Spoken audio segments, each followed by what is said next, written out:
D'abord, j'ai une pensée pour mes camarades qui étaient eux aussi nommés pour ce César de ceux qui n'ont pas eu le César et qui l'ont toujours pas ce soir. Et puis, forcément, là, je pense à ma femme qui me regarde et qui aime me rappeler que c'est pas la taille qui compte. De toute façon, elle est amoureuse. Se moquer de soi-même pour mieux encaisser, c'est une ressource face à la vie bien utile dans beaucoup de situations. En effet, l'humour permet de gérer le stress, la honte et l'angoisse et de les mettre à distance et de ainsi rendre l'événement plus léger en prenant un peu de distance.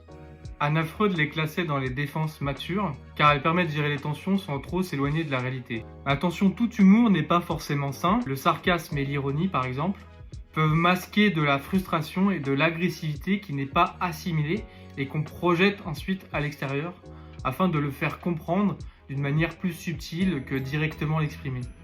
L'humour est une forme d'adaptation. Il aide à transformer ce qui pourrait être vécu comme une souffrance en un moyen de mieux l'appréhender et de le partager avec les autres avec un peu plus de légèreté.